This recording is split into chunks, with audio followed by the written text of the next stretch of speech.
अस्सलामुअलैकुम। Horror stories के एक न्यू एपिसोड के साथ मैं हूं मजहर मलिक। कैसे हैं आप लोग? उम्मीद है खैरियत से होंगे। सबसे पहले आप सब देखने वालों को बहुत बहुत मुबारकबाद। आज जो कहानी मैं आपको सुनाने जा रहा हूं उसका एपिसोड नंबर है 1000। आज हमने इतना लंबा सफर जो एक तय किया था वो 1000 एपिसोड को मुकम्मल करने जा रहा है और ये सब आपकी वजह से हुआ। मैंने पहली दफा जब इसको शुरू किया था तो इसका नाम इसलिए रखा था ऑफ कैमरा स्टोरी। कैमरे के पीछे की स्टोरी। जब हम राज प्रोग्राम करते थे, जिन्नात के साथ पाला पड़ता था, तो कई ऐसे वाकयात होते थे कि जब हम वापस आ रहे हैं रास्ते में या कुछ देर के लिए अगर कैमरा हमने बंद किया है तो पीछे क्या वाकया पेश आया। वापस भी आ गए, एक हफ्ते तक हमारे साथ क्या होता रहा। ऐसे कई वाकयात थे जिनको सुनाने के लिए मैंने ऑफ कैमरा स्टोरी शुरू की। उम्मीद थी 70, 80 या 100 के करीब एपिसोड बन जाएंगे, मैं आपको सुना दूंगा और इसके बाद ख़त्म कर दूंगा। लेकिन उसके बाद ये सिलसिला इस तरह चल निकला, आप लोगों ने इतना पसंद किया कि फिर आप लोगों की कहानियां भी इसमें शामिल होना शुरू हो गई। मैं ये सफ़र कभी भी मुकम्मल नहीं कर सकता था आप लोगों के बगैर, क्योंकि आप जब तक, मैंने आपसे पहले भी कहा था, आज फिर से कहूंगा कि जब तक आप पसंद करते रहेंगे मैं आपको कहानी सुनाता रहूंगा, और जब आप कहेंगे बस अब थक गए हैं तो मैं कहानी बंद कर दूंगा। शायद आज भी यही कहूंगा। 1000 एपिसोड मुकम्मल हो गए हैं, आज आप सुनने जा रहे हैं। नीचे कमेंट्स में जरूर बताइएगा। हो सकता है, ये मैं सच कह रहा हूं आपको, मजीद 1-2 एपिसोड के बाद मैं इसको शायद बंद कर दूं। और अगर आप कहेंगे तो आप लोगों के कहने पे मैं इसको जारी भी रखूंगा। मेरी जिंदगी की मसरूफियत यहां पे अमेरिका में आके बढ़ गई है, लेकिन आप लोगों की पसंदीदगी को देखते हुए मैंने इसे मुसलसल जारी रखा। तो अब भी मैं आज कमेंट्स के जरिए आप लोगों से पूछना चाह रहा हूं, प्लीज़ नीचे ज़रूर देखिए, कमेंट्स लिखिए, ताकि उनको देखने के बाद मैं फैसला कर सकूं इसको आगे जारी रखना है या इसे बंद कर दिया जाए। मैंने सिर्फ अपनी कहानियां नहीं सुनाई, आप लोगों की भेजी हुई कई कहानियां थी जो मैंने शामिल की। कई नाम होंगे, अगर मैं मिस कर जाऊं बताते हुए तो मेरे लिए वो बड़ी दुख की बात होगी कि मैंने उनका नाम क्यों मिस किया। तो इसलिए जितने भी लोगों ने मुझे अपनी कहानियां भेजी और आगे अभी भेजी हुई भी हैं, उन सब का तहे दिल से शुक्रगुजार हूं कि आपने मुझे बर्दाश्त किया, मेरे कहानी सुनाने के अंदाज को पसंद किया और इतनी पसंदीदगी का इजहार किया कि यकीन मानिए बहुत दफ़ा मैं अगर परेशान भी होता था, आप लोगों के कमेंट्स पढ़ के मैं खुश हो जाता था कि कितना प्यार करते हैं आप लोग अपनी ऑफ कैमरा स्टोरी से, जो बाद में हॉरर स्टोरी के नाम से मैंने उसको चेंज कर दिया। तो आज 1000 एपिसोड मुकम्मल होने पे आप लोगों को बहुत बहुत मुबारकबाद, कांग्रेचुलेशन। और अगर आज 1000वां एपिसोड है तो वो बहुत ही स्पेशल होना चाहिए, यादगार एपिसोड। तो हमारे एक बहुत ही प्यारे भाई हैं, बहुत ही प्यारे, इमरान बलोच। तुर्बत बलोचिस्तान से उसका असल ताल्लुक है उनका, लेकिन मस्कत ओमान में इस वक्त रिहाइश पजीर हैं। जब भी कहानी भेजते हैं, आउट क्लास भेजते हैं। मैं जब बाई एयर कहीं जा रहा था तो उससे पहले मैंने इमरान बलोच भाई से कहा, इमरान भाई 1000 एपिसोड मुकम्मल होने जा रहे हैं और मैं ख्वाहिश रखता हूं कि एक ऐसी कहानी शामिल करूं जो यादगार हो, खौफनाक के साथ साथ ऐसी यादें छोड़ जाए कि सुनने वालों को लगे कि 1000वें एपिसोड की स्टोरी क्या ही बात थी। इमरान बलोच ने वादा किया मुझसे और एक कहानी भेज दी। जब मैंने उस कहानी को सुना, यकीन मानिए मेरी बहुत अजीब फीलिंग हो गई थी। वो बहुत मजबूत बंदा इमरान बलोच, कहानी सुनाते हुए वो भी पहली दफ़ा मैंने देखा इतने इमोशनल हो गए। और हो सकता है इस कहानी को सुनाते हुए मैं भी इमोशनल हो जाऊं। जहां खौफ है, सस्पेंस है, बहुत कुछ है इस कहानी में, लेकिन उम्मीद है ये तोहफा होगी आप लोगों के लिए, यादगार होगी। ये बहुत ही ज़बरदस्त कहानी है जो आप लोगों को पसंद आएगी। ये मेरी राय है, आप लोगों की क्या राय है वो आप नीचे कमेंट्स में देंगे। लेकिन सबसे पहले मैं शुक्रिया अदा करूंगा इमरान बलोच भाई आपका, और तमाम कहानियां जो मुझे भेजते रहे उन सब का इमरान भाई, बहुत ही ज़बरदस्त कहानी है। आप वाकई कमाल हैं, आप सैल्यूट के हकदार हैं। तुर्बत बलोचिस्तान से कहानी भेजी इमरान बलोच ने, उन्हीं की ज़बानी कहानी को सुनते हैं। यार मैं कोशिश करूंगा, 1000वां एपिसोड है, 1000 एपिसोड मुकम्मल होने जा रहे हैं, एक ऐसा समा बांधूं कि कहानी सुनते हुए आपको अच्छा लगे। ये कॉलेज का पहला दिन था। फरजाना अपने वाले साहब के साथ लाहौर के एक नामवर कॉलेज के प्रिंसिपल के कमरे के अंदर मौजूद थी। फरजाना एक चौधरी घराने से ताल्लुक रखती थी। उसके बाप अपने इलाके के चौधरी थे, एक बहुत बड़े जमींदार, यानी खाते पीते लोग जिनकी बेनतहा जमीनें होती हैं, नौकर चाकर होते हैं, एक बड़ा सा घर हवेली होती है, रख रखाव होता है। और आज लाहौर के उस बड़े से कॉलेज में वो एडमिशन के लिए, दाखिला लेने के लिए अपने बाप के साथ उस कमरे के अंदर बैठी हुई थी कि वहीं पे कमरा, दरवाजा खुलने की आवाज से सबको चौंका गया। फरजाना ने उस दरवाजे की तरफ देखा तो तकरीबन उसके बाप की उम्र का शख्स, जिसकी उम्र तकरीबन कोई 45-50 के दरमियान होगी, वज़ा कता से वो भी उसके बाप की तरह कोई चौधरी ही महसूस होता था, कमरे के अंदर जैसे ही दाखिल हुआ उसने प्रिंसिपल साहब को सलाम किया और उसके बाद मेरे वालिद साहब को मुसाफिया करके हाथ मिला के बाकायदा सलाम किया और मेरी तरफ देख के भी कहा, अस्सलाम वालेकुम बेटी। मैंने कहा, वालेकुम अस्सलाम अंकल। और उस शख्स के बाद जो कमरे में दाखिल हुई थी वो महताब थी, 14वीं का चांद थी, वो किसी कोहकाफ से आई हुई परी थी, वो ऐसी महजबी थी, भला की हसीन थी। वो लड़की नहीं थी, एक ऐसी मुजस्मा लड़की थी जिसको कुदरत ने शायद उस लम्हे बनाया था जब रब ने फैसला कर लिया था कि जब मैं बिल्कुल फारिग हो जाऊंगा, करने का कुछ भी नहीं होगा, तो इंसानी शहकार में से एक ऐसा शहकार बनाऊंगा, एक ऐसी लड़की को बनाऊंगा जिसको देखते ही लोग पल के झपकना भूल जाएंगे। और वो लड़की ऐसे ही थी कि मैं खुद, फरजाना कहती है, एक लड़की होके खाते पीते घर से ताल्लुक, मैं खुद भी खूबसूरत थी, लेकिन उस लड़की की खूबसूरती को देख के मैं अपनी पल के झपकाना भूल गई।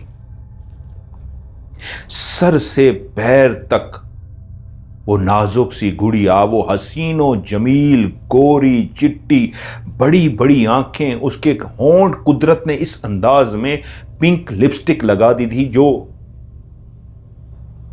होंठों को देखता तो देखता ही रह जाता, और जब वो बोलती तो लगता उसके मुंह से फूल बरस रहे हैं।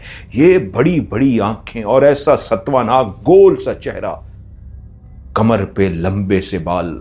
वो हसीन नहीं थी, बला की हसीन थी। इतनी हसीन लड़की मैंने आज तक अपनी जिंदगी में नहीं देखी थी। मेरी आंखों पे मुझे यकीन ही नहीं आ रहा था जो मेरे सामने खड़ी है वाकई कोई लड़की है।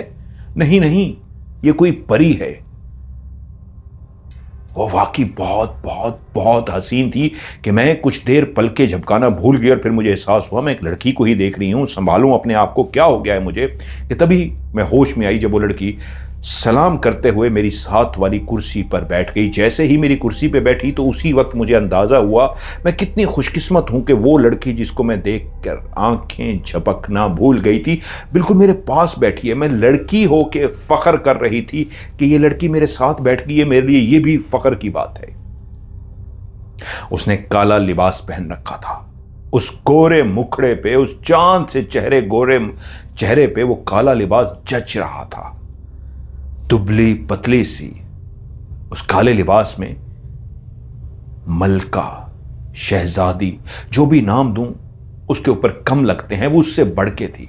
वो एक परी थी। और यूं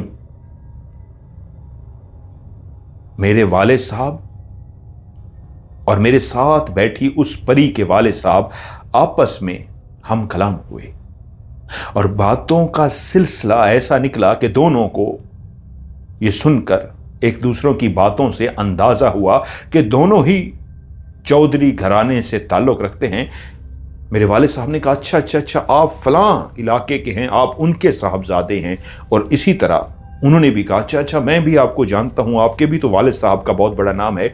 यूं एक दोस्ती की इब्तिदा हुई उन दोनों के बीच में, मेरे और उसके लड़की के वालिद। यूं समझिए उसी लम्हे बातों ही बातों में एक दूसरे के ऐसे दोस्त बन चुके थे जो पहली मुलाकात में मिलने पे अपने दोनों के बैकग्राउंड सुनने के बाद एक दूसरे को दोस्ती की निगाह से देख रहे थे। उस दिन मेरा और मेरी साथ बैठी हुई कमल का दाखिला हो गया। जी हां, आपने सही सुना, उसका नाम कमल था। और बस जब हम बाहर निकले तो कमल के वाले साहब बोले मेरे वाले साहब से कि अभी दोनों बच्चियों का कुछ टाइम के लिए हॉस्टल में रहना ठीक है, कॉलेज की हॉस्टल में रहेंगी, फौरी तौर पे इनके लिए लाहौर में कोई घर का बंदोबस्त किया जाता है। और खुशी तो इस बात की है कि हम जैसे दोस्त बन गए हैं, ये भी आपस में मिल चुकी हैं, दोनों इकट्ठी ही रहेंगी। और उसके बाद मैं अपने वालिद साहब के साथ और कमल अपने वालिद साहब के साथ अपने घरों को चले गए कि कल फिर से कॉलेज आना है।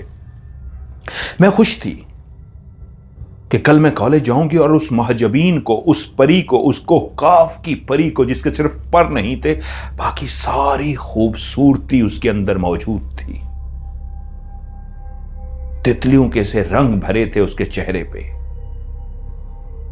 और अगले दिन जब वो कॉलेज पहुंची तो लड़के लड़कियां भी उसको देख के उसी हालत में थी कि कोई भी लड़की एक दफा उसकी तरफ देखती तो साथ साथ चलते हुए उसकी गर्दन भी घूमती जा रही थी, वो उससे अपनी निगाहें हटा नहीं पा रही थी कि ये कौन है, क्या हकीकत में कोई परी कोहकाफ से आसमान पर उतर आई है या वाकई कोई लड़की है। नरमो मुलायम, दुबली पतली, और आज भी कॉलेज के पहले दिन वो काला लिबास पहन के आई थी। वो किसी से भी नहीं बोल रही थी, उसका पहला दिन था, लेकिन मुझे तो जानती थी क्योंकि मैं उससे मिल चुकी थी। वो सीधा मेरे पास आई और मुझसे हाय हेलो की। मैं और ज्यादा खुश हो गई कि सब देख रहे थे, वो मुझसे हाय हेलो कर रही थी। इसका मतलब है कॉलेज में सबसे पहले उसकी और मेरी दोस्ती हो चुकी थी। और सबसे बड़ी बात यह थी कि हम एक ही क्लास में पढ़ती थी, एडमिशन भी एक ही दिन हुआ था, तो उस दिन हम क्लास में इकट्ठे ही बैठी। और कॉलेज के पहले दिन हमें इकट्ठे ही लोगों ने बाहर निकलते हुए देखा, आते जाते देखा। लड़के तो दीवाने हो गए थे, पागल हो गए थे, मजनू हो गए थे, लेकिन लड़कियां भी कुछ कम ना थीं। वो भी इस अंदाज में देखती कि ये किसको देख लिया है। लेकिन कमल सिर्फ मेरे साथ ही थी। कॉलेज की जिंदगी शुरू हो चुकी थी। कमल को काला लिबास जचता भी बहुत था। और मैंने उससे जब पूछा था, कमल तुम काला लिबास क्यों पहनती हो, तो उसने कहा था मेरा फेवरेट लिबास ब्लैक है, काला रंग मुझे अच्छा लगता है, इसलिए मैं बहुत ज्यादा पहनती हूं। और मैंने उसको शौक अंदाज में मजाक से कहा, अच्छा करती हो वरना नजर लग जाएगी। जो काला रंग होता है ना, लोग टीका लगाते हैं नजर से बचने के लिए। अच्छा करती हो, काला लिबास ही पहन लेती हो, इसलिए लोगों की नजरों से बच जाती हो। ठीक तीसरा या चौथा दिन था, मैं और कमल क्लासरूम की तरफ जाने ही लगे थे कि एकदम से 3-4 ऐसी गाड़ी कॉलेज के अंदर दाखिल हुई जिन पे हथियारों से लैस बॉडीगार्ड बैठे हुए थे। आगे एक बड़ी सी गाड़ी थी और उस बड़ी गाड़ी के पीछे 3 गाड़ियां ऐसी थीं जो उनकी सिक्योरिटी के लिए थीं। और जैसे ही वो गाड़ी से 2 नवाबजादे नीचे उतरे तो उनके पीछे एक पूरी फौज थी जो 3 गाड़ियों से निकल के उनके इर्द गिर्द फैल गई उनकी सिक्योरिटी के लिए। और उन दो नौजवान लड़कों के सामने मूंछों वाला एक ऐसा शख्स था जिसने बलोच कल्चर की शलवार कमीज पहन रखी थी, बड़ी सी सर पे पगड़ी थी, बड़ी बड़ी उसकी मूंछें थीं, जूती उसने स्पेशल किस्म की चप्पल पहन रखी थी। और उसके पीछे जो दो लड़के थे तकरीबन हम उम्र थे, लेकिन उसमें से एक लड़का जिसने काले रंग की शलवार कमीज पहन रखी थी, ओ मेरे खुदाया, वो भी कमल की तरह ही हसीनो जमील था। वैसा ही हसीनो जमील जैसी कमल थी, जैसे कमल को देख के आंखें झपकना मैं पहली दफा भूल गई थी तो पहली दफा नजर आया कोई कमल के बराबर का हसीनो जमील भी है। उसी काले स्याह लिबास में बलोचों वाली शलवार पहने, बड़ी सी चप्पल खास किस्म की पहने, एक कॉन्फिडेंस से, एक अदा से चलता हुआ वो अपने साथ वाला उसका भाई था या कजन था उसके साथ आगे बढ़ रहा था। उनके पीछे उनका बाप था, चाचा था, मैं नहीं जानती, और उनके पीछे पूरी फौज थी। लड़के लड़कियां रुक कर उन सबको देख रहे थे। मैं उस लड़के को देखकर वाकई जिस तरह पहली दफा कमल को देखकर पलके झपकाना भूल गई थी, वाकई मैं अपनी पलके झपकाना भूल गई। और वो नौजवान एक शान से, एक अदा से चलते हुए वो प्रिंसिपल के कमरे में चले गए तो एकदम से कमल बोली, गुंडे, मवाली, पता नहीं है इनको ये कॉलेज है? कॉलेज के साथ कौन असले के साथ आता है? बंदूकें लेकर, असला लेकर आ गए हैं। जहर लगते हैं मुझे ऐसे लोग। अरे अरे अरे कमल, क्या हो गया है भाई? उनके वालिद हैं, आगे कोई उनकी सिक्योरिटी की जरूरत होगी, कौन इस तरह लेके आता है? तो वो पहली दफा आए हैं, हो सकता है कोई उनके खदशात हों, कोई दुश्मनदारी हो। कुछ भी हो यार, मुझे ये गुंडे मवाली लगते हैं फरजाना, मुझे जहर लगते हैं ऐसे लोग। अभी क्लासरूम की तरफ हम बढ़ने तो जा रही थी, लेकिन अभी टाइम नहीं हुआ था, थोड़ा सा टाइम था, तो मेरे दिल में आया कि रुक जाऊं, इस नौजवान को फिर से देखना चाहूंगी। तो मैंने कमल को बातों में लगा लिया और हम दोनों बातें करना शुरू हो गए कि थोड़ी देर के बाद हमने देखा प्रिंसिपल साहब खुद उस नौजवान जो दो थे और उनके कोई वालिद या चचा थे उनके साथ चलते हुए अपने कमरे से बाहर आए, उनको गाड़ी तक छोड़ने के लिए। उनको गाड़ी पे रुखसत किया और जब वो रवाना हो गए, प्रिंसिपल हमारे करीब से गुजरने लगे, तो मैंने आगे बढ़ के उनको सलाम किया। उन्होंने मुझे सलाम का जवाब दिया। तो मैंने कहा, सर ये कौन थे? तो बोले, ये बलूचिस्तान के जो फलां MN MP हैं, ये उनके बेटे थे, दाखिला लेने के लिए आए थे और साथ इनके ये वालिद साहब थे। जब उन्होंने उनका हस्ती का नाम लिया तो वो एक मशहूर और मारूफ बलूचिस्तान की हस्ती थी।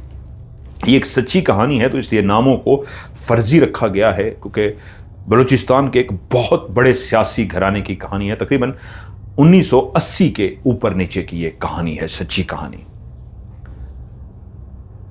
तो उन्होंने बताया कि ये एक सरदार घराने के, बलोच सरदार घराने से बलूचिस्तान से आए थे, सियासी असर और रसूख वाले बंदे। अगले दिन वो दोनों नौजवान कॉलेज तो आए, लेकिन बगैर किसी प्रोटोकॉल के, बगैर असले के, बगैर किसी गाड़ी के।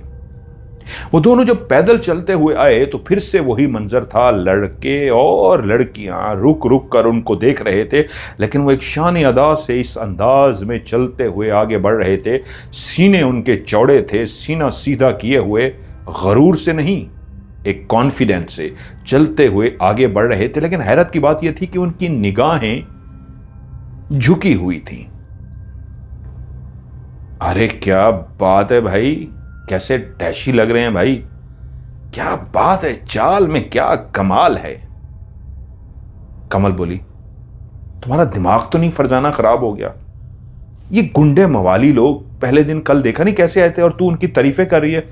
अरे यार, आज तो नहीं लेके आए ना, कल उनका बाप साथ था, चाचा था, कोई भी था, असला लेकर आ गए, आज तो देखो खाली हाथ है। लेकिन कॉलेज की हर लड़की दीवानी हो चुकी थी उन दो नौजवानों की। यकीनन सी बात है, जब कॉलेज में दाखिला हो जाता है, आप आना जाना शुरू कर देते हैं, तो सबसे पहले लड़के और लड़कियां मुंतजिर होते हैं कि इनका नाम क्या है। और यूं मैंने पता चला लिया, जिसने ब्लैक शलवार कमीज पहन रखी थी, जो कमल की तरह हसीनो जमील था, उसका नाम बालाज था। और साथ में उसका कजन सरफराज था। सरफराज रिश्ते में उसका भांजा लगता था। बालाज कमल की तरह ही हसीन और जमील था, और थोड़े ही अरसे में पूरे कॉलेज के अंदर जहां पे कमल की हुस्न के चर्चे थे, वहीं पे बालाज के हुस्न के भी चर्चे थे। हर तरफ बालाज और कमल की बातें होती। लेकिन मैं एक बात नोट कर रही थी, कैंटीन में जब यही दोनों नौजवान जाकर बैठते, जो हर लम्हे इकट्ठे होते थे, कोई भी उनसे सलाम करता, बात करता, तो उनके अंदर गरूर नहीं था, नखरा नहीं था। वो बिल्कुल प्यार से सलाम का ना सिर्फ जवाब देते, बल्कि दूसरे शख्स को इज्जत भी देते और सबसे रिस्पेक्ट से, प्यार से पेश आते। लेकिन कमल उनसे खार खाती थी, कमल उनको देखना भी नहीं चाहती थी। एक दिन मैं कैंटीन में गई, अभी कमल नहीं आई थी। मैंने देखा वो दोनों नौजवान बैठे हैं। मुझे शरारत सूझी, मैं वैसे भी काफी, फरजाना कहती है, शरारती थी। मैंने कहा थोड़ा सा गपशप ही करते हैं। मैं गई, उनके पास कुर्सी एक खाली पड़ी थी। मैंने कहा अगर आपको इतराज ना हो मैं यहां पे बैठ जाऊं। जी जी, आप बैठ जाइए। मैंने कुर्सी खींची और बैठ गई।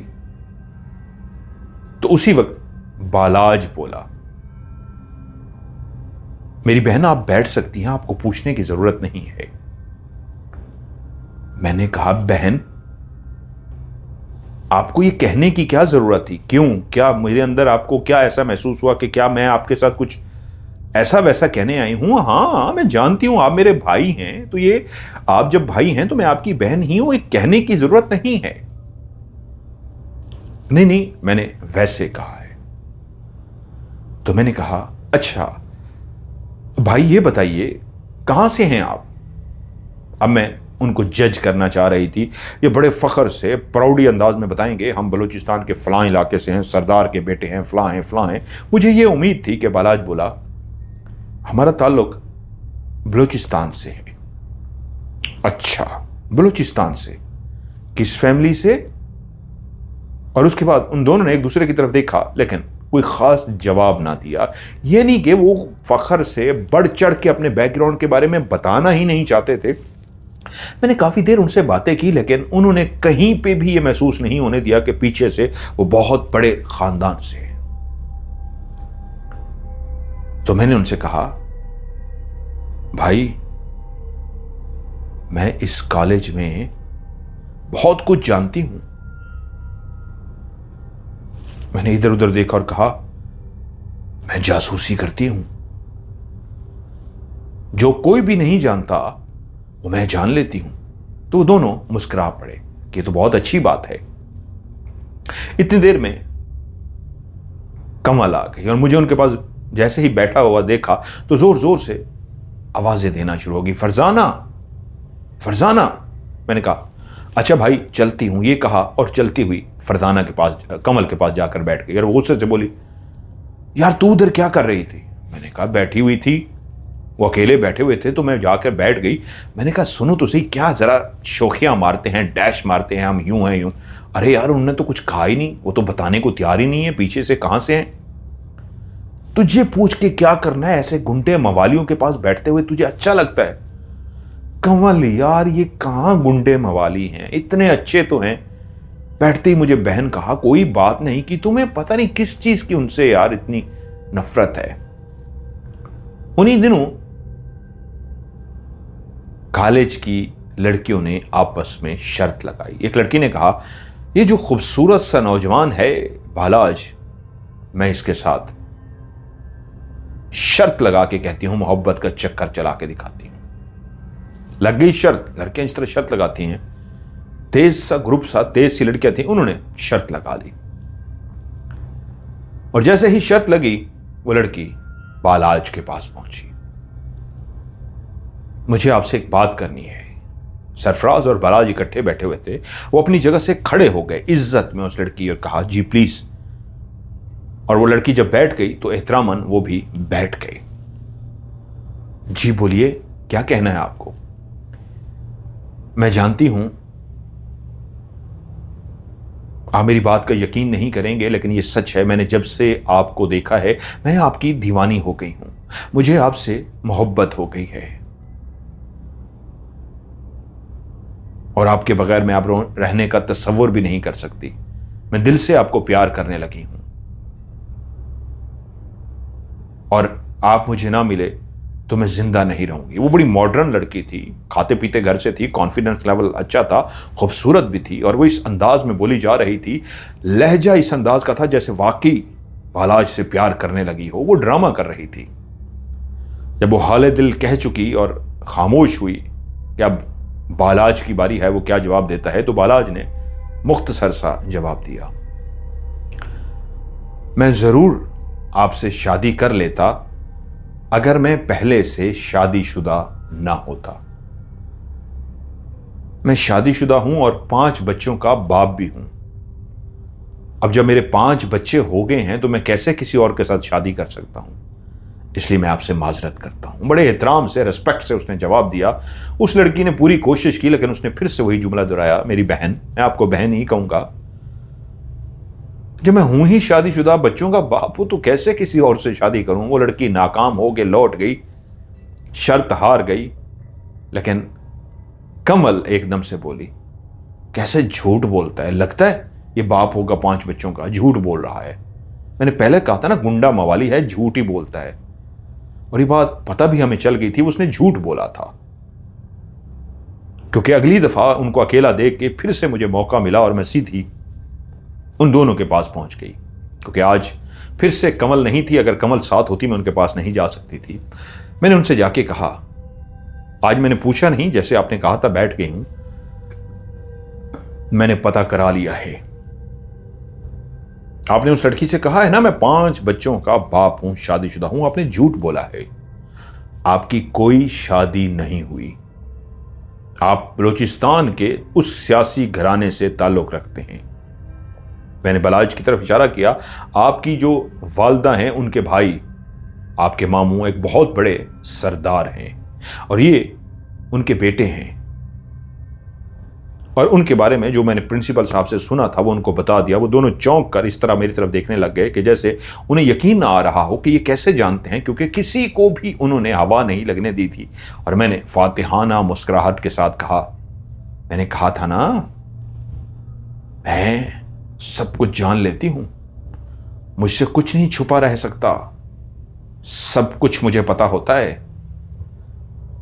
तो बालाज बोला, अच्छा आप सब कुछ जानती हैं, आपने ये भी जान लिया मेरे बच्चे भी नहीं, मेरी शादी भी नहीं, मैं फलां खानदान से ताल्लुक रखता हूं। भाई आपकी तो बहुत ताल्लुकात लगते हैं, आपके तो हाथ बहुत दूर तक लगते हैं, पहुंचे हुए हैं।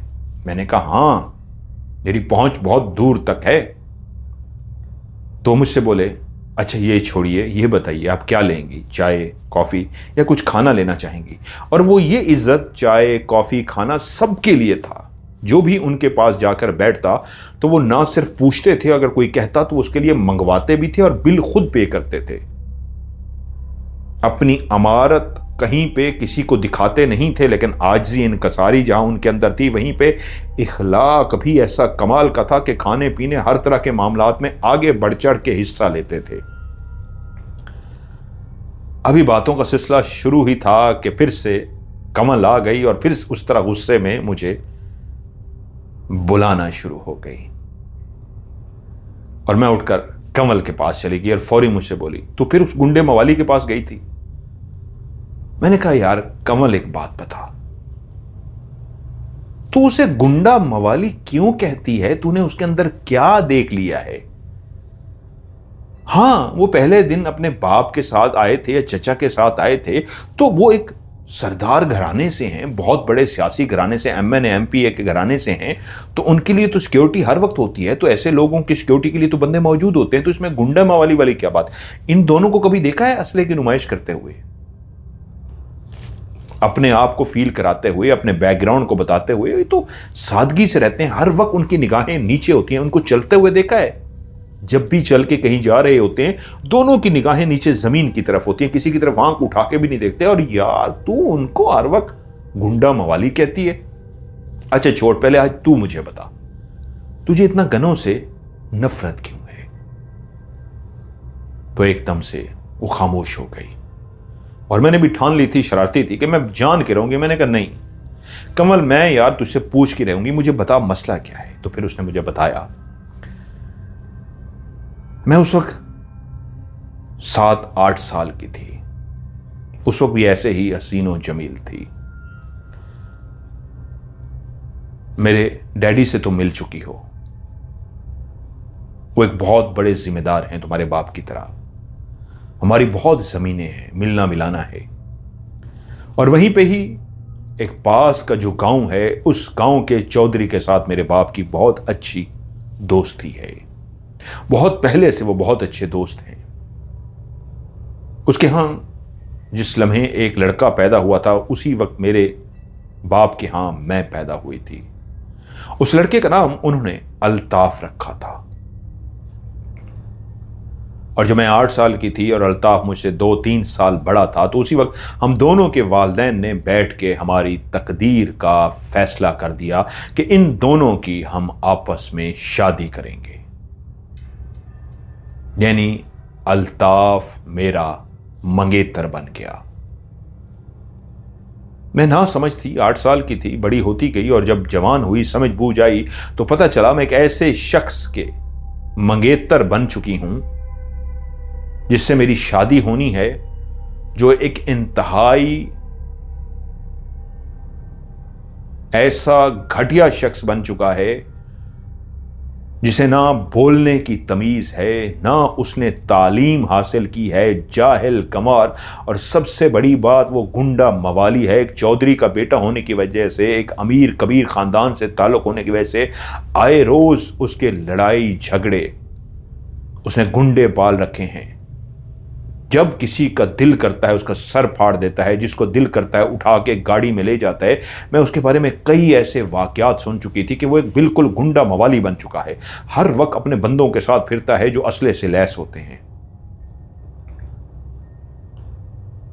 और मेरा उसका जब भी आमना सामना हुआ है, मैं उसकी मंगेतर हूं, लेकिन इस तरह थोड़ा होता है कि मंगेतर को देखते ही आपकी आंखों में एक ऐसी हवस जाग उठे कि जैसे आपका बस नहीं चल रहा, वरना आप आंखों के जरिए ही उसको इस तरह देखना शुरू कर दें कि आंखों ही आंखों में आप किसी के वजूद को इस तरह देखें कि अगले को शर्म आनी शुरू हो जाए। मेरा मंगेतर अल्ताफ जब भी मुझसे मिलता है, मुझे एक घटिया निगाहों से घूरता है, हवस भरी निगाहों से घूरता है, और बोलने की तो उसे तमीज ही नहीं है। जहां उसकी आंखों में हवस होती है, वो मुंह से जब भी कोई फिक्रें निकालता है तो इंतहाई वाहियात और घटिया फिक्रें निकालता है। मुझे बताते हुए भी शर्म आ रही है। इसलिए मुझे कोई भी असले के साथ नजर आए तो मुझे वो गुंडा मवाली लगता है। मुझे नफरत है आसिफ अल्ताफ से। फरजाना बोली, अरे यार, अगर वो इतना ही बुरा है, जाहिल है, गंवार है, लड़ाका है, बदतमीज है, बंदों को मार देता है, सर फाड़ देता है, बंदे अगवा करके ले जाते हैं, तो क्यों कर रही है तू उससे शादी? इनकार कर देना। हाँ, इनकार। हमारे यहां इनकार नहीं होता। जब बाप किसी को जबान दे देते हैं तो चाहे कुछ भी हो जाए, बेटी उनको देनी पड़ती है। अब दुनिया इधर की उधर हो जाए, मेरा बाप जबान दे चुका है, मेरी शादी उसी निकट्ठू से होगी, उसे गुंडे मवाली से होगी। मैं कुछ नहीं कर सकती। कॉलेज के अंदर जहां बालाज के हुस्न के चर्चे थे, वहां पे सबकी जुबान में यह भी था कि ऐसा शर्मीला सा लड़का है, सबको इज्जत देता है, प्यार से मिलता है, लेकिन निगाहें हमेशा नीचे रखता है। कई लड़कियों के साथ उनकी दुआ सलाम हो गई थी, मेरे साथ बहुत अच्छी दुआ सलाम हो गई थी। मैं अक्सर उनसे मिलती तो मुझसे मुस्कुरा कर मिलते, अब मैं उनसे घुल मिल गई थी। लेकिन एक कंवल थी जो दूर दूर रहती थी। कंवल के वालिद ने और मेरे वालिद ने मिलकर हमारे लिए लाहौर की एक महंगी सोसाइटी के अंदर घर ले लिया था। हम थोड़ा अरसा ही कॉलेज की हॉस्टल में रही थी और उसके बाद उस महंगी सोसाइटी में जो हमारे लिए घर लिया गया था, हम वहां पे रहना शुरू हो गई थी। और मेरे वालिद ने गाड़ी और ड्राइवर भी हमें दे दिया था। और कभी कंवल की गाड़ी और ड्राइवर भी हमारे पास होता।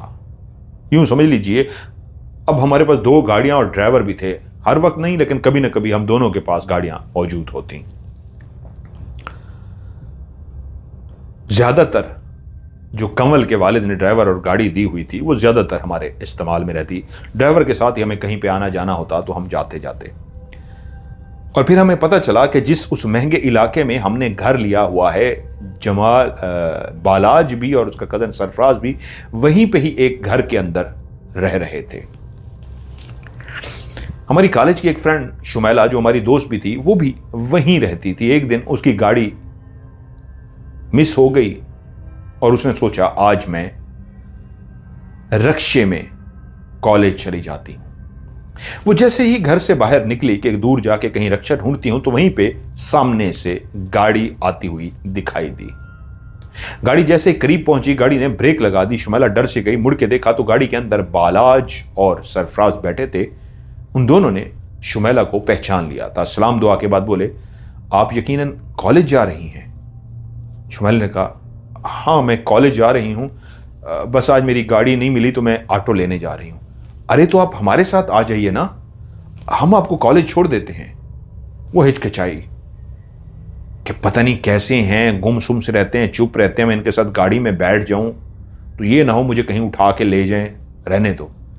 लेकिन उन्होंने इतना प्यार से कहा कि वो लड़की मान गई और गाड़ी में उनके साथ बैठ गई। बालाज का भी फेवरेट कलर ब्लैक था। ब्लैक पैंट शर्ट पहनता और ब्लैक शलवार कमीज पहनता। और कभी कभी बलोच एक मखसूस शलवार पहनते हैं जिसके अंदर बहुत ज्यादा बल होते हैं, बलों वाली शलवार होती है, वो पहनता। और एक ऐसी कमाल किस्म की जूती पहनता जिसको देखते ही लोग कहते ऐसी जूती ऐसा खूबसूरत नौजवान ही पहन सकता है, वैसी जूती देखी ही किसी ने नहीं थी। जैसे इमरान खान की एक चप्पल मशहूर है, मखसूस उसके लिए तैयार की जाती है, वैसी एक वो बलोची चप्पल पहनता।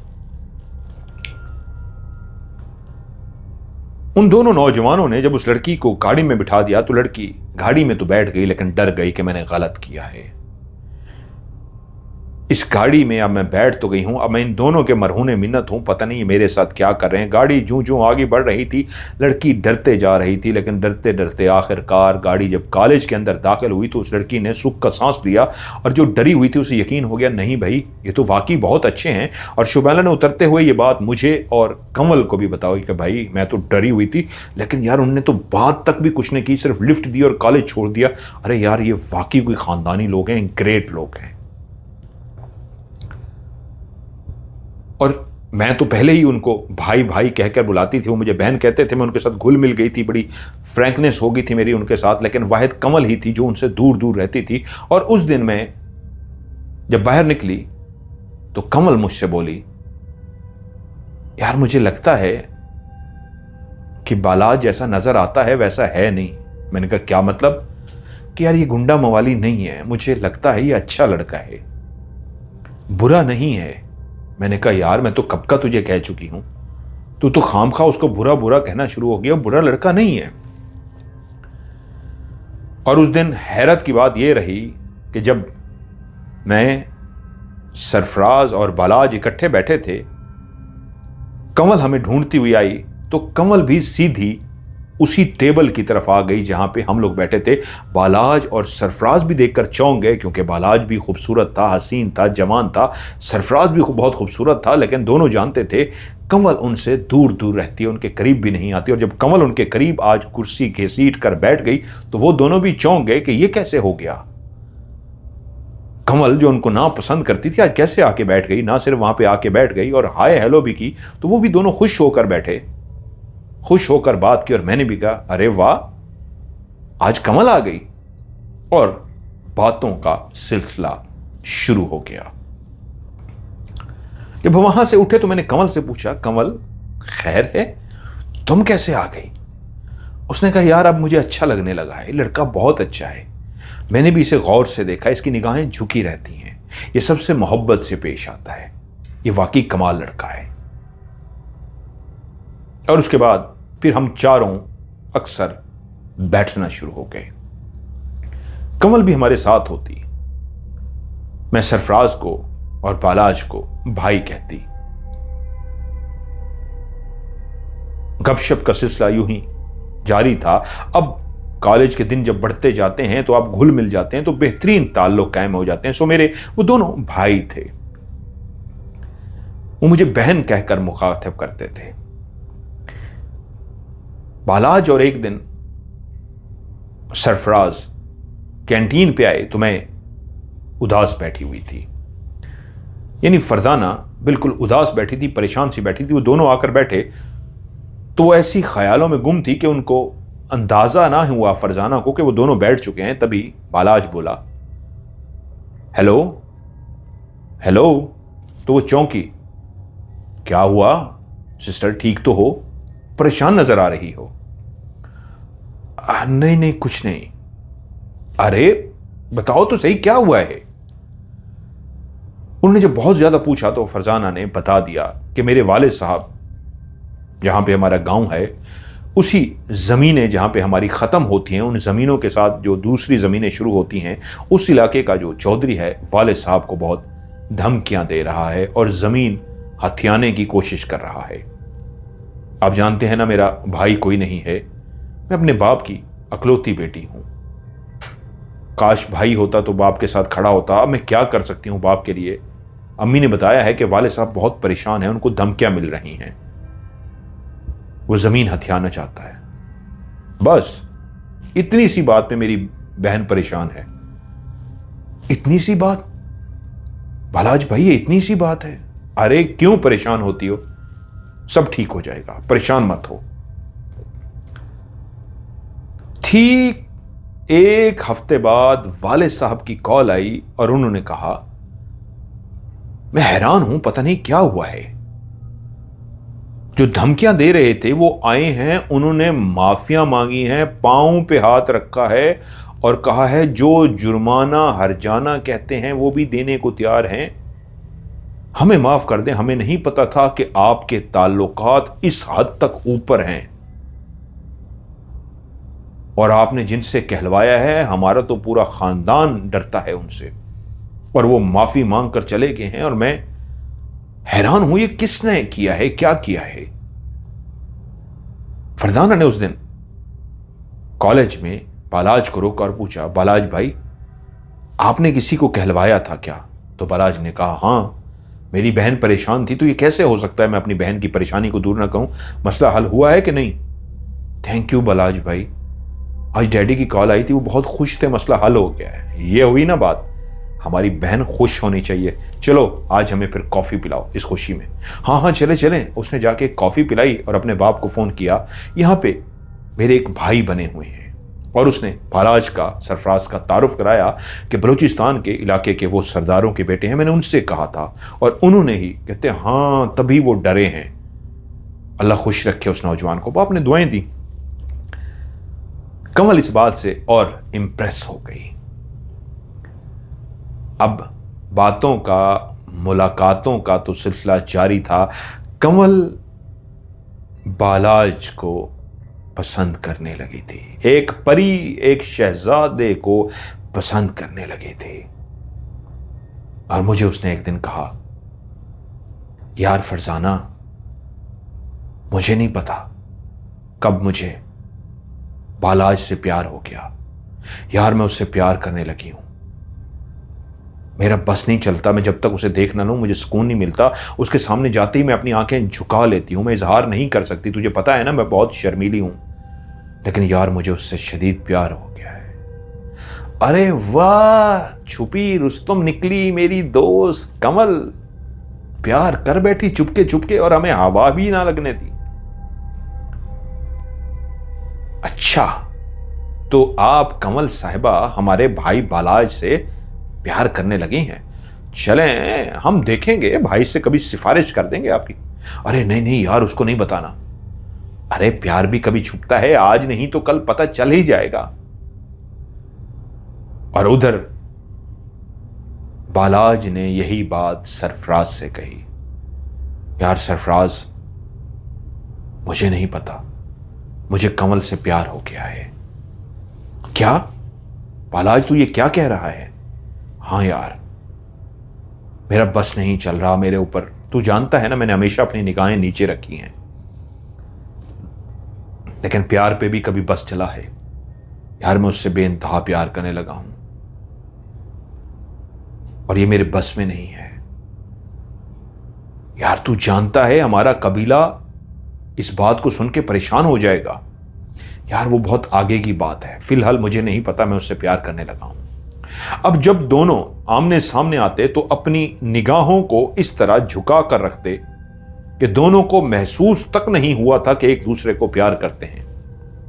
फरजाना ने गौर से देखा तो जब कमल दूसरी तरफ देख रही होती तो निगाहें झुकाए हुए बाला चुपके से उसको देख लेता, और जैसे ही कमल अपनी गर्दन सीधी करती वो नीचे देखना शुरू कर देता। वो मुंतजिर होता इधर उधर वो देखे तो वो चुपके से उसे देख ले, और यही हाल कमल का था।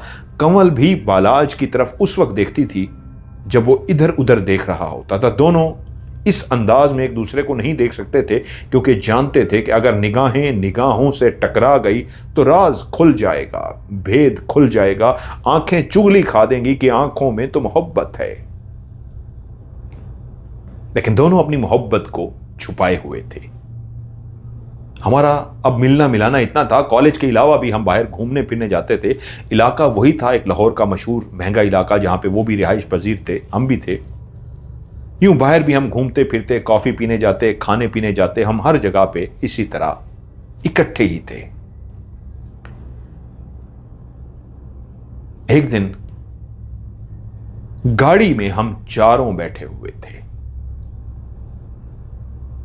कि एकदम से मैंने शरारत में कहा, मैं शरारती थी, दोनों मेरे भाई थे, मैं शरारत करती थी, तो मैंने कहा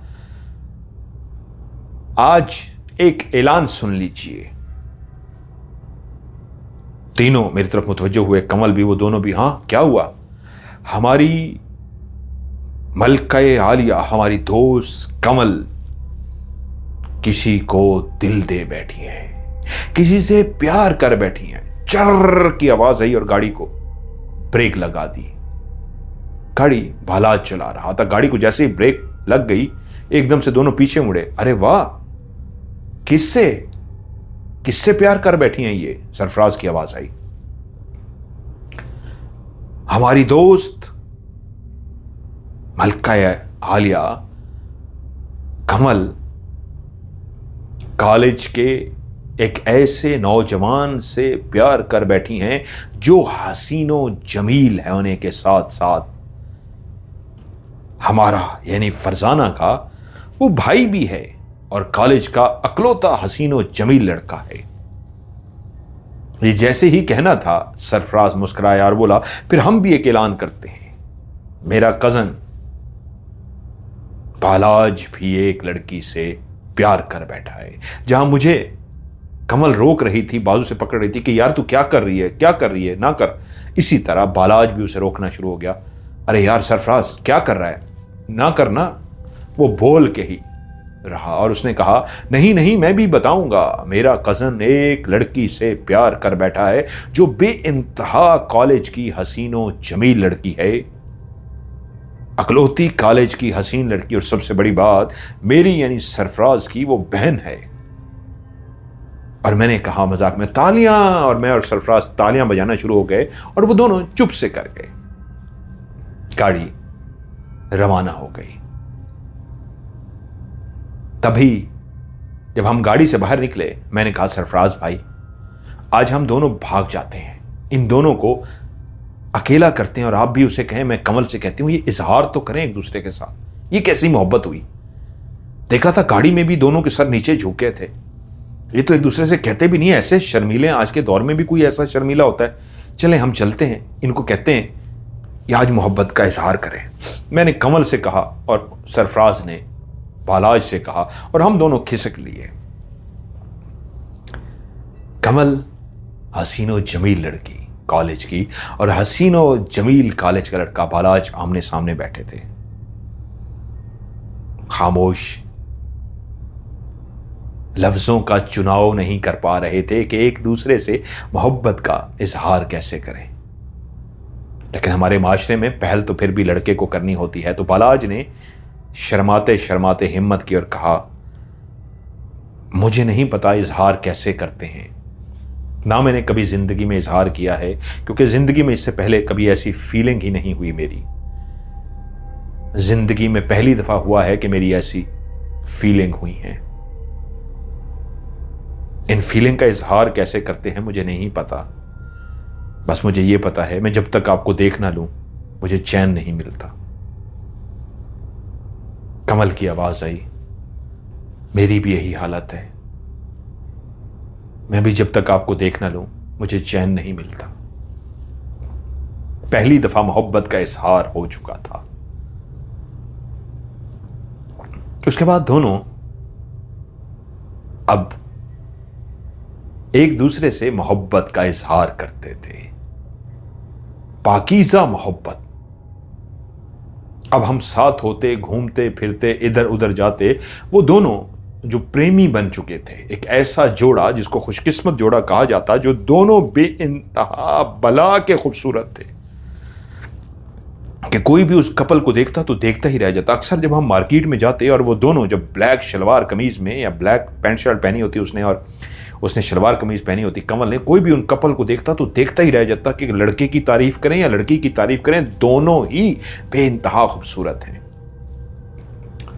फ्रैंकनेस और ज्यादा बढ़ गई थी, हमारे घरों में भी आना जाना हो गया था। हम बहुत ज्यादा वक्त इकट्ठा गुजारते थे। कॉलेज वाले को भी ये बात बहुत ज्यादा पता चल गई थी। वहीं पे एक दिन मैंने कमल से कहा, कमल यार एक बात तो बता, मोहब्बत का इजहार तो हो गया, बात कहां तक बढ़ी?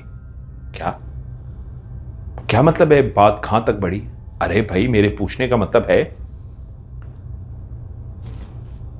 आप मेरे भाई बालाज से प्यार करती हो, मोहब्बत का इजहार हो गया, लेकिन बात आगे भी तो बढ़ती है। अरे नहीं नहीं नहीं नहीं, उसने क्या, बोलो क्या कहना चाह रही हो? यार हमने तो कभी एक दूसरे का हाथ तक भी नहीं पकड़ा। क्या बालाज भाई ने तुम्हारा हाथ भी नहीं छुआ? नहीं। और तब मुझे अंदाजा हुआ ये दोनों इतने शर्मीले थे कि एक दूसरे का इन्होंने हाथ तक नहीं टच किया था। और उस दिन हम दोनों ने, मैंने और सरफराज भाई से फैसला किया था कि आज दोनों इनका हाथ पकड़वा के रहेंगे। और जब हम बैठे हुए थे तब हमने कहा हम जा रहे हैं, लेकिन आज बालाज भाई आपको मेरी दोस्त कमल का हाथ पकड़ना होगा। मुझे पता चला है आपने इसका हाथ तक भी नहीं पकड़ा। अरे कैसे आप मजनू हैं जो अपनी लैला का हाथ भी पकड़ने को तैयार नहीं? और जबरदस्ती हमने बालाज भाई का हाथ पकड़ के और उसका हाथ पकड़ के आपस में इस तरह टच कराया कि चले हाथों में हाथ तो दे दें। और हमारे कहने पे पहली दफा दोनों ने एक दूसरे के हाथ को इस अंदाज में पकड़ लिया। यकीनन वो हमारी वजह से हुआ था। वो दोनों बहुत खुश थे। अक्सर कमल और बालाज जब गाड़ी में लॉन्ग रूट पे निकलते तो एक दफा कमल ने अपने बैग से एक कैसेट निकाली, ऑडियो कैसेट होती थी उस वक्त, और उससे कहा इसे चलाइए, आज मैं आपको अपने दिल का एक गाना सुनाना चाहती हूं। मैडम नूरजहां का गाना, ये वो मैडम नूरजहां का दौर था। मैडम नूरजहां का गाना उम्मीद है आपको पसंद आएगा। बालाज ने जब उस कैसेट को चलाया तो उसमें एक गाना चल रहा था, तू ते मेरे अखियां दी नींद चुराई, तू ते मेरे अखियां दी नींद चुराई, वे बेईमाना वे हर जाई, तू ते मेरे अखियां दी नींद चुराई। गाड़ी में ये बोल बार बार बार बार बज रहे थे और जैसे ही गाना खत्म होता बालाज उसी गाने को फिर से लगा देता। उस गाने पे वो भी खुश हो रही थी और बालाज को उसने कह दिया था, मैं गाना क्यों सुनती थी मुझे ये तो नहीं पता था, मुझे अच्छा लगता था, लेकिन आज समझ आई है शायद बालाज ये मैं गाना तुम्हारे लिए सुनती थी। तू ते मेरे अखियां दी नींद चुराई, वे बेईमाना वे हर जाए, तू ते मेरे अखियां दी नींद चुराई। ये गाना बार बार सुनता। अब वो जब घर पहुंच गया था तो हर लम्हे उस मोहब्बत में, उस इश्क में, उस खूबसूरती में उसी गाने के बोल को दोहराता, तू ते मेरे अखियां दी नींद चुराई। और जब भी वो गाड़ी में सफर करते वो इसी गाने को सुनते। उसने पूछा, क्या तुम्हें नूरजहां बहुत पसंद है? हाँ, मुझे बहुत पसंद है। वो असर रसूख वाला था, उसने अपने कनेक्शन पीछे कॉल शॉल कराई, मोबाइल का दौर तो नहीं था। उन्होंने नूरजहां से बकायदा टाइम लिया। सरफराज और बालाज नूरजहां तक पहुंच गए। लाहौर में ही रहती थी मैडम नूरजहां, लेकिन उससे मिलना मुश्किल था। लेकिन एक सियासी ग्रुप था, बहुत बड़ा सरदारों का ग्रुप था।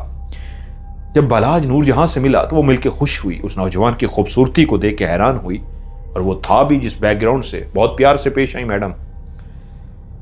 आने की वजह पूछी तो उसने कहा, मैडम मेरी जो होने वाली बीवी है वो आपसे बहुत प्यार करती हैं, आपको पसंद करती हैं, आपके गाने बहुत सुनती हैं। मैं इसलिए हाजिर हुआ था कि आपसे इजाज़त ले सकूं कि आप उससे मुलाकात करें। लेकिन पहले मैं खुद आया था आपके पास कि आपसे बात कर सकूं कि अगर आप इजाज़त देंगी तो मैं आपको उनके पास लेके आऊँगा। वो वैसे भी मैडम थी, बड़े दिल वाली थी और बैकग्राउंड उनको पता लग चुका था कि किस घराने से। तो उसने कहा, हाँ हाँ बेटा लेकर आओ, मैं ज़रूर मिलूंगी। और उस दिन बालाज सरप्राइज देने के लिए तैयार था। उसने कहा, आज तुम्हें सरप्राइज देना है। वो उसे लेकर जो टाइम सेट कर चुका था मैडम के साथ, और जब वो वहां पहुंचे उसने उसकी आंखें बंद करा ली और उसका हाथ थाम लिया। कहा, अपने हाथ मेरे हाथ में पकड़ लो, मेरा हाथ थाम लो, और जब मैं कहूं आंखें खोलना तो फिर तुमने आंखें खोलनी, उससे पहले नहीं खोलनी। और जब वो उसे लेकर मैडम के पास पहुंचा और कहा, आंखें खोलो, जब उसने आंखें खोली तो सामने मैडम नूरजहां को बैठ के देख के जो उसकी दीवानी थी, उसकी क्या कैफियत हो सकती है, वो बेइंतहा खुश हो गई। और मैडम ने भी उसे बेइंतहा प्यार दिया और हैरान रह गई, जैसे वो लड़का खूबसूरत था वैसे ही उतनी ज्यादा वो लड़की खूबसूरत थी। मैडम ने दोनों को बहुत रिस्पेक्ट दी। काफ़ी देर वो बैठे रहे, लेकिन जब वापस आए वो बहुत खुश थी और उसका बहुत ज़्यादा शुक्रिया अदा कर रही थी कि तुमने मेरे दिल की इतनी मुराद को पूरा कर लिया। ये तो मेरी बहुत बड़ी, तो कभी नहीं मैडम से मिल सकती थी, सोच भी नहीं सकती थी, लेकिन तुमने मेरी इतनी बड़ी ख्वाहिश पूरी कर दी।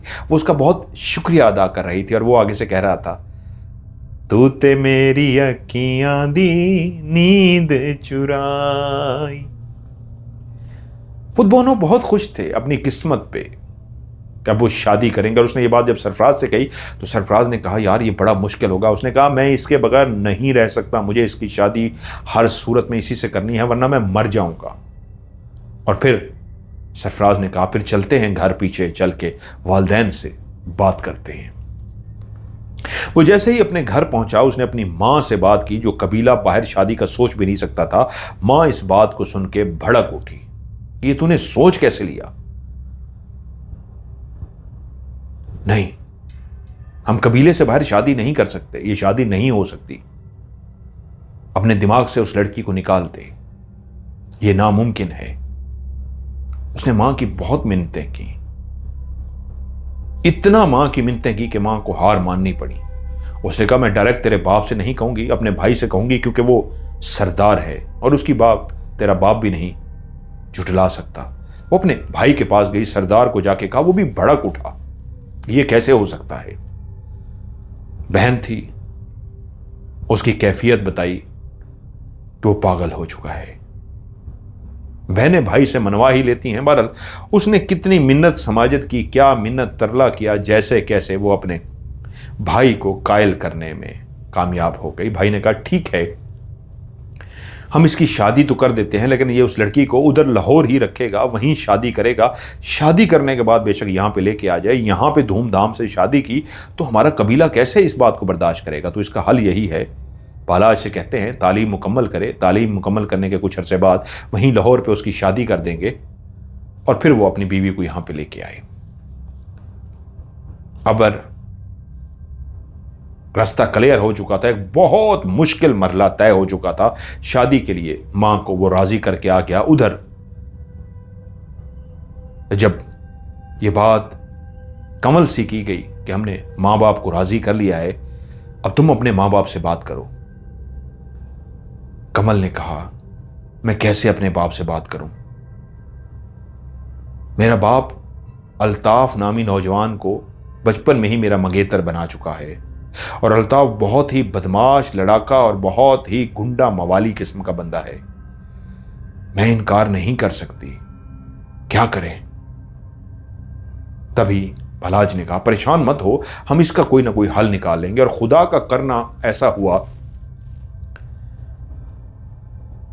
फरजाना का बाप उस दिन ड्राइवर के साथ शहर आया। अक्सर ये लोग चक्कर लगाते रहते थे। तो फरजाना का बाप जब ड्राइवर के साथ शहर आया तो वहीं उसने कहा बेटी तुम्हारे भाई से भी मुझे मिलना है, उसका शुक्रिया अदा करना है जिसकी वजह से जमीनों का मसला हल हुआ था। फरजाना, कमल, सरफराज और बालाज इकट्ठे बैठे थे कि वो फरजाना अपने वालिद को ड्राइवर के साथ लेकर वहां पहुंची। सारे बहुत इज्जत के साथ मिले। फरजाना के वालिद साहब थे, बालाज, सरफराज उसे अपनी बहन कहते थे। उसी कमरे में फरजाना के वालिद और ड्राइवर बैठे हुए थे और बातों का सिलसिला शुरू हुआ। फरजाना के वालिद ने कहा बेटा मैं तुम्हारा शुक्रिया किन लफ्ज़ों में अदा करूं। बालाज बेटा तुमने मेरी बहुत बड़ी मुसीबत को हल कर दिया था, मैं उस वक्त बहुत परेशान था, लेकिन मुझे बेटी ने बताया कि मेरा भाई है और उसने ये मसला हल करा दिया। तुम्हें मौके की तलाश में इस कि तुमसे आमना सामना हो तो तुम्हारा मैं शुक्रिया अदा कर सकूं। ये तुम्हारा मुझ पे एहसान है।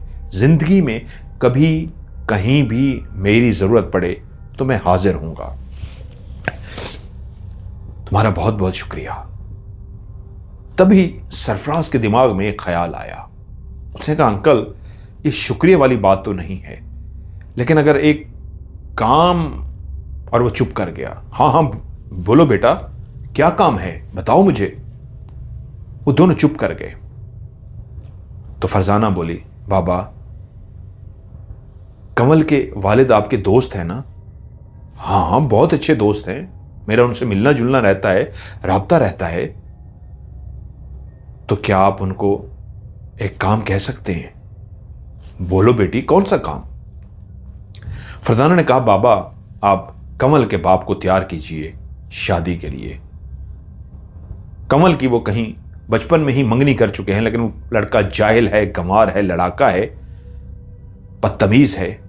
और कमल और बालाज आपस में प्यार करते हैं और दोनों शादी करना चाहते हैं। बालाज फलां घराने से आप जान चुके हैं और उसके वालिदैन भी मान गए हैं। सबसे बड़ी बात वो अपने वालिदैन को मना के लाया है। अब मुश्किल मरला है कमल के बाप को मनाना, और वो आपके बहुत अच्छे दोस्त हैं, आप मना सकते हैं। ठीक है ये कोई मसला नहीं है, एक काम करते हैं मैं कुछ दिनों के बाद कमल के वालिद को जो बहुत अच्छे मेरे दोस्त हैं मैं यहीं लेकर आऊंगा और यहीं पे ही बात करेंगे। आप लोग परेशान ना हो, ये मैं जिम्मेदारी लेता हूं, मैं इस काम को करा लूंगा। कैसे कराऊंगा मैं जानता हूं, कमल के बाप को उसकी तबीयत को मैं करा दूंगा। और कुछ दिनों के बाद वो कमल के बाप को वहीं लेकर आ गए। कमल का बाप अपने ड्राइवर के साथ आए थे और वहीं पे फरजाना के वालिद ने बात शुरू की। शुरू में तो वो गुस्सा हुए कि आप कैसी बात कर रहे हैं। आप जानते हैं हमारे कबीले सिस्टम में कि जब जुबान दे दी जाती है तो पीछे नहीं हटा जाता। और उन्होंने जब बालाज का तारुफ कराया, उसके बैकग्राउंड का तारुफ कराया, सरदारा के वो सरदार कबीले से है, एमएन एमपी बलोच ख़ानदान से हैं, बलोचिस्तान से हैं। जब उन्होंने उनके बारे में सुना तो वो हैरान हुए कि इतने बड़े घराने में उनकी बेटी की शादी हो रही है। कहाँ वो अनपढ़ जाहिल सा अल्ताफ़ और कहाँ ये इतना बड़ा घराना। तो वो कुछ देर खामोश रहे और बोले, किसी और ने कहा होता तो मैं इस बात पे गौर तक भी ना करता, इसको सुनना भी कवर ना करता, लेकिन दोस्त मुझे सोचना पड़ेगा। नहीं, अभी फैसला करना है तुम्हें दोस्त, सोचना नहीं है। और यूं फरजाना के वालिद ने जो वादा किया था निभाया। वहीं पे बैठे बैठे कमल के वालिद को राजी कर दिया कि ठीक है, मैं इस शादी के लिए तैयार हूं। अब शादी के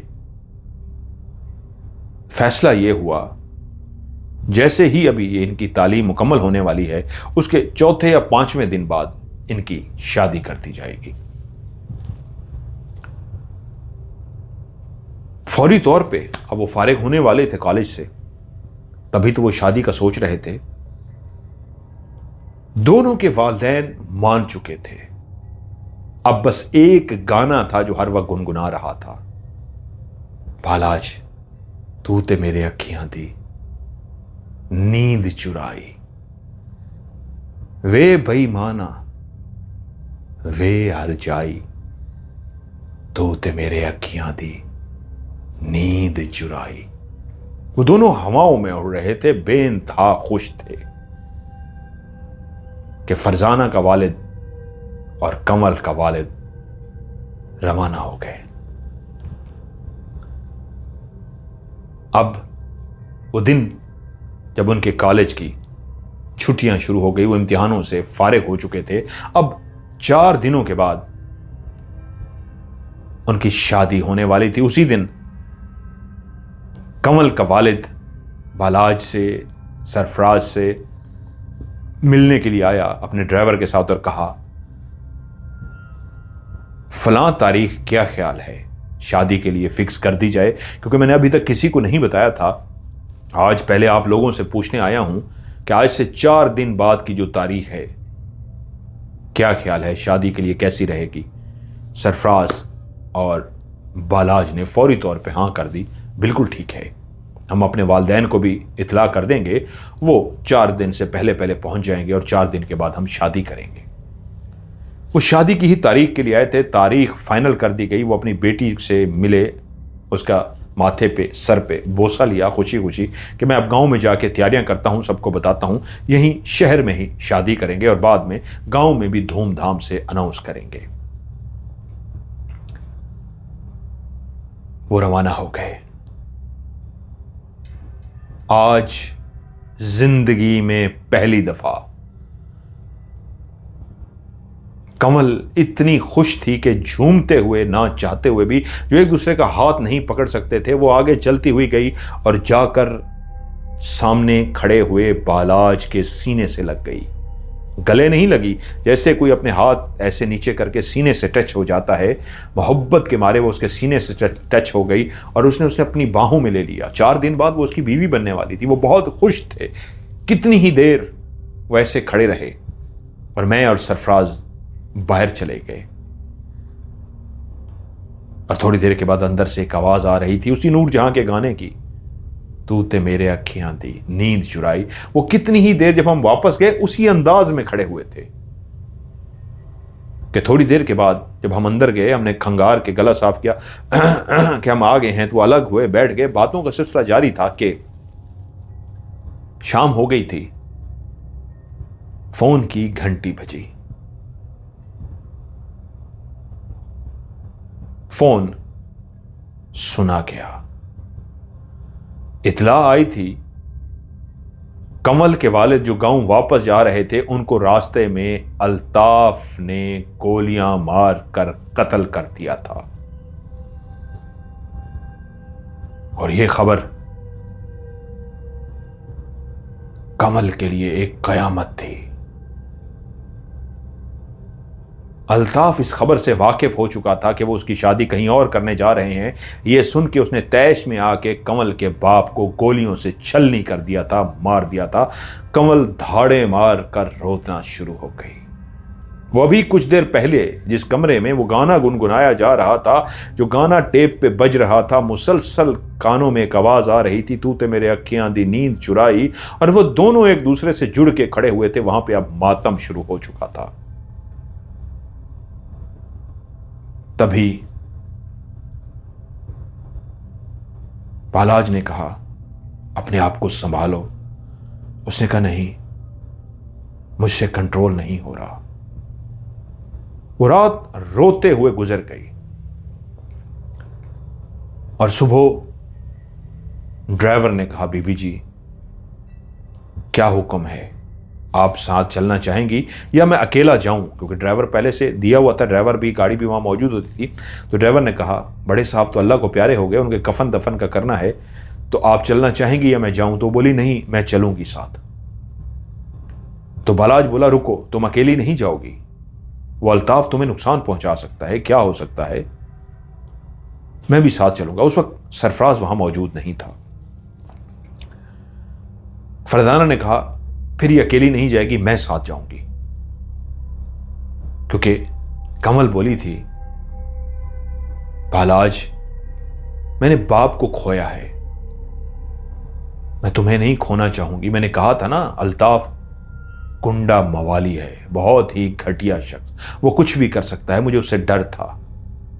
उसने मेरे बाबा को मार दिया। अब अगर तुम मेरे साथ गाड़ी में जाओगे, वो तुम्हें भी मार सकता है। मैं नहीं चाहूंगी कि तुम्हें मैं खो दूं या तुम्हें कुछ हो। नहीं, तुम नहीं जाओगे, मैं अकेली जाऊंगी।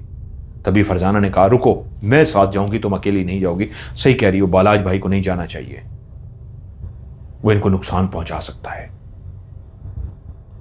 गाड़ी में ड्राइवर के साथ फरजाना और कंवल रवाना हो गई, क्योंकि कंवल चाहती थी अपने बाप का आखिरी दीदार कर ले, मरने से पहले कम से कम अपने बाप को आखिरी दफा देख तो ले, जो शायद उसे चूम कर गए थे, जानते थे अंदर से कि उनके साथ कुछ होने वाला है।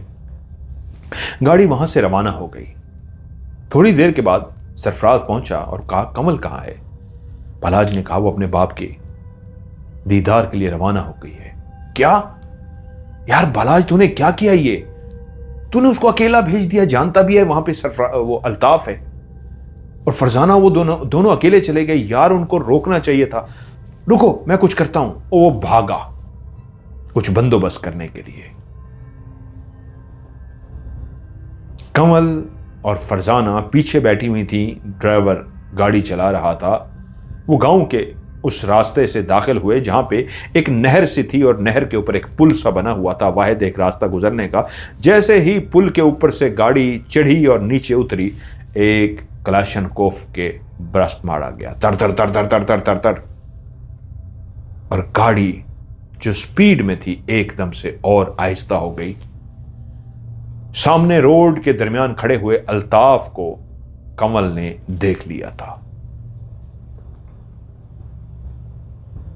और कंवल ने ड्राइवर से कहा, ड्राइवर गाड़ी भगाओ, तेज चलाओ गाड़ी, और अगर ये सामने खड़ा है तो इसके ऊपर चढ़ा दो गाड़ी। ड्राइवर ने और गाड़ी को स्लो कर दिया और वो हैरान हुई कि तेज करने की बजाय गाड़ी को स्लो कर रहा है। कि तभी ड्राइवर ने पीछे मुड़ के देखा और कहा, बीबी जी, मैं आपका नमक हराम नहीं, सामने खड़े हुए अल्ताफ साहब का नमक हराम हूं, उनका नमक खाता हूं, उन्हीं के कहने पे तो आपको लेकर आया हूं, अब नमक हरामी कैसे करूं? तो एकदम से चौंक गई कि ये तो जाल बिछाया गया था। बाप को मारने के बाद ये ड्राइवर गद्दार निकला था, इसी ने ही गद्दारी की थी। तभी उस ड्राइवर ने एक जोरदार कहका लगाया और कहा, हां, अल्ताफ साहब को मैंने ही तो खबर दी थी शादी की, आपके अब्बा के साथ उस दिन मैं आया था और सारी बातें मैंने सुन ली थी ना, और जिस दिन वो वापस जाने लगे थे मैंने पहले ही इतला कर दी थी कि वो आ रहे हैं, और जब शादी की तारीख रखने के लिए दोबारा आए थे तो तब भी मैं अल्ताफ साहब से राब्ते में था। मैंने ही मुखबरी की थी। आज नमक हलाली कर रहा हूं, उन्हीं के कहने पे आपको भी लेके आ गया हूं। और ये जो साथ बैठी है, ये मेरा इनाम है। ये मैंने साहब जी से पहले ही कह दिया था, ये मेरे हवाले करेंगे। और इतनी देर में गाड़ी चलती चलती अल्ताफ के पास रुक चुकी थी। वो दोनों खवातीन कुछ नहीं कर सकती थीं। अल्ताफ के साथ 3 और लोग हाथों में असला लिए मौजूद थे। अल्ताफ ने गाड़ी का दरवाजा खोला गुस्से से और कमल को बाजू से पकड़ के नीचे उतार लिया। ड्राइवर जो गाड़ी चला रहा था वो नीचे उतरा और उसने पीछे बैठी हुई फरजाना को भी जबरदस्ती घसीट के बाहर इस तरह अपनी बाहों में जकड़ लिया जैसे पहले ही वो मुंतजर था कि मैंने अपना काम पूरा कर दिया, कमल को अल्ताफ के हवाले कर दिया। और पहले से कमिटमेंट थी, ये फरजाना मेरी है। फरजाना उससे छुड़वाने की कोशिश कर रही थी और वो उसे पकड़ चुका था, जानता था अब ये मेरी है। और जैसे ही कमल को उसने गाड़ी से बाहर निकाला, अल्ताफ गुस्से में पागल हो चुका था। उसने कहा, तुम्हारी जुर्रत कैसे हुई मेरे अलावा किसी और के बारे में सोचने के लिए? मैं तो पहले ही तालीम के हक में नहीं हूं कि ये जो ड्रामा रचाया जाता है तालीम का, ये आज़ादी नहीं मिलती, दिमाग ख़राब कर देती है। और तुम्हारा भी दिमाग ख़राब हो गया। मैंने इजाज़त दे दी कि चलो इसको पढ़ने का शौक़ है, पढ़ ले, लेकिन तुमने तो गुलछड़े उड़ाने शुरू कर दिए, शादियों के ख्वाब देखने शुरू कर दिए, अपने मंगेतर को छोड़ के किसी और से शादी। नहीं नहीं नहीं, ये तूने बहुत गलत किया है। तेरी शादी तो सिर्फ और सिर्फ अल्ताफ से हो सकती है, अल्ताफ के अलावा किसी से भी नहीं। तभी कमल बोली, कमल अब सिर्फ और सिर्फ पालाज की है, पालाज के अलावा उसे कोई हाथ भी नहीं लगा सकता। तुझ जैसे शैतान से तो मैं कभी भी मरना गवारा करूंगी, शादी करना नहीं करूंगी। तू तो पालाज की जूती के बराबर भी नहीं है। अपने मुंह को बंद कर, तेरा ये गरूर, तेरा ये हुस्न आज मैं खाक में मिला दूंगा। उसने अपने बंदों को इशारा किया और उन्होंने कमल को पकड़ के रोड के दरमियान में खड़ा कर दिया। और इस अंदाज में चारों उसके इर्द गिर्द फैल गए और अपने हाथों में पकड़ी हुई ऑटोमेटिक वो असलहे वाली बंदूकें कटक कटक कर ली। उधर फरजाना चीख रही थी, छोड़ दो इसे, छोड़ दो। वो अपने आप को भी छुड़वाने की कोशिश कर रही थी कि तभी सामने खड़े हुए अल्ताफ ने कहा, तेरे आज इस हुस्न को, आज तेरे इस गरूर को मैं खाक में मिला दूंगा। तुझे ऐसी इबरतनाक सजा दूंगा कि दुनिया तेरे ऊपर थू थू करेगी तो किसी को मुंह दिखाने के भी काबिल नहीं रहेगी। और उसने अपनी बंदूक को सीधा किया और गोलियां उसके मुंह के ऊपर बरसानी शुरू कर दी। जैसे ही उसने बंदूक से गोलियां चलाई, वो सीधी गोलियां तर तर तर तर तर तर तर तर तर तर करती हुई उसके मुंह को छलनी कर गई। उसकी बंदूक का पूरा वो मैगजीन खाली हो चुका था। उसने दूसरा निकाला, ठक करके कटक करके दूसरा लगाया। और वो अकेला गोलियां नहीं चला रहा था, वो उसके तीनों कारिंदे जो खड़े थे वो भी मुसलसल उसके सर, उसकी खोपड़ी के ऊपर गोलियां चला रहे थे। और जब वो दूसरा मैगजीन चढ़ा चुका तो उसके बाद उसने उसकी गोलियां गर्दन से छलनी कर दी, उसकी गर्दन को गोलियों से छलनी कर दिया। इतनी गोलियां उन सब ने उसकी गर्दन पे मारी कि उसकी गर्दन कट गई। उसका धड़ कहीं और गिर चुका था और कटी हुई गर्दन कहीं और जा चुकी थी। वो परी, वो शहजादी, वो महानूर, वो भला की हसीन कमल मर चुके थे।